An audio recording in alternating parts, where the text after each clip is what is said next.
करने का फल सबको भोगना ही पड़ता है। हर दिन एक भिखारी दरवाजे के पास आकर भीख मांगता था और घर का मालिक हमेशा घर के बाहर आते ही उसे देखकर फिर जाया करता। कई बार उसके लिए गालियां भी बकता। वो कहता, तू जिंदा ही क्यों है? पूरी जिंदगी ऐसे ही भीख मांगेगा क्या? धरती का बोझ क्यों बना बैठा है? और कभी कभी उस भिखारी को गुस्से में वह धक्का भी मार दिया करता। इतना कुछ हो जाने के बावजूद भिखारी के मुंह से सिर्फ यही निकलता कि भगवान तुम्हारे पापों को माफ करे। एक बार सेठ को धंधे में बड़ा नुकसान होने की खबर मिली। सेठ बहुत परेशान था कि तभी उसके दरवाजे पर वही भिखारी आया। गुस्से में अपना आपा खोते हुए सेठ ने उस भिखारी को पत्थर दे मारा। पत्थर लगने के कारण भिखारी का सर फूट गया और उसके सर से खून बहने लगा। फिर भी दर्द से कराहते हुए भिखारी ने इतना ही कहा, भगवान तुम्हारे पापों को माफ करे। भिखारी वहां से चला गया। सेठ सोच में पड़ गए। भिखारी को पत्थर मारा, फिर भी उसने सिर्फ प्रार्थना की। सेठ का गुस्सा शांत हुआ, उसका मन शांत हुआ भिखारी का रहस्य जानने के लिए। सेठ ने भिखारी का पीछा करना शुरू कर दिया। भिखारी जहां जहां जाता सेठ उसके पीछे पीछे जाता। सेठ ने देखा कि कोई उसको खाना देता, कोई उसको मारता, कोई अपमानित करता तो कोई गाली देता। लोग भिखारी के साथ चाहे जैसा व्यवहार करते, लेकिन भिखारी सबके लिए एक ही प्रार्थना करता, भगवान तुम्हारे पाप माफ करे। अब रात होने को आई थी। भिखारी अपने घर जाने के लिए लौटा। वो अपने घर पहुंच गया, लेकिन सेठ अब भी उसका पीछा कर ही रहा था।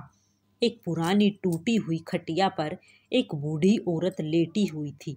काफी कमजोर और बीमार लग रही थी। वह भिखारी की पत्नी थी। अपने पति को वापस आता देख वह खाट से उठ खड़ी हुई। पत्नी ने अपने पति के भीख वाले कटोरे में देखा। उसमें सिर्फ आधी बासी रोटी थी। उसे देखकर वह बोली, आज बस इतना ही मिला? और हाँ, आपके सिर से खून निकल रहा है, ये चोट कैसे लगी? बूढ़ा भिखारी बोला, आज बस इतना ही मिला, किसी ने कुछ दिया ही नहीं। सबने गालियां दी और एक ने पत्थर भी फेंका, इसलिए मेरा सर फट गया। एक गहरी ठंडी सांस लेकर बूढ़ा भिखारी फिर से बोला, यह मेरे ही पापों का फल है। तुम्हें याद है कुछ सालों पहले हम कितने अमीर थे? क्या कुछ नहीं था हमारे पास? हमारे पास हर चीज जरूरत से ज्यादा थी, लेकिन हमने कभी दान नहीं किया। और उससे भी बुरा हमने उस अंधे भिखारी के साथ किया जो हमारे द्वार पर भीख मांगने आया करता था। बूढ़ी पत्नी की आंखों में आंसू आ गई।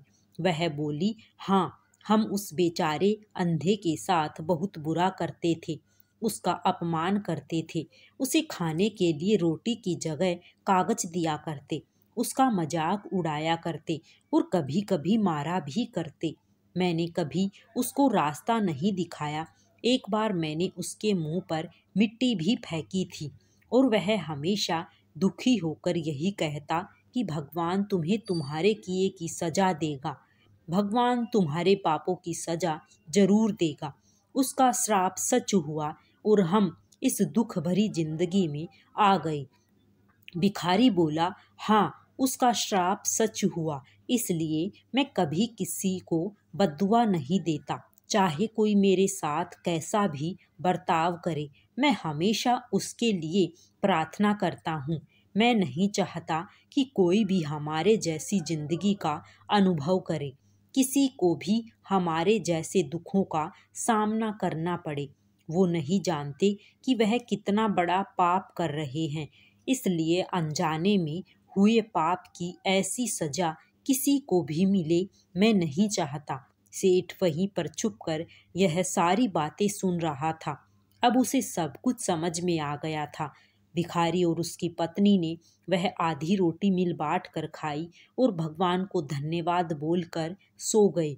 अगले दिन भिखारी फिर से भीख मांगने गया। सेठ के घर के पास जाता है। सेठ ने पहले से गरम रोटी उसके लिए निकाल कर रखी थी। उसे देते हुए सेठ विनम्रता से बोला, माफ कर दीजिए बाबा, बहुत बड़ी गलती हो गई। बूढ़ा भिखारी बोला, भगवान तेरा भला करे। इतना कहकर वह आगे निकल गया। इस कहानी से जो सीख लेने लायक है वह बड़ी ही सिंपल है कि आदमी चाहे किसी के बारे में बुरा कहे या भला करे, लेकिन भगवान सिर्फ कर्म के हिसाब से उसको फल देता है। क्या हुआ अगर भगवान नहीं दिखता है, लेकिन यह बात बिल्कुल सच है, उसके खाते में सबका हिसाब बहुत बहुत पक्का होता है। इसलिए जब किसी के लिए कुछ भी करो तो अच्छा ही करो। राधे राधे सभी को। जय श्री कृष्णा।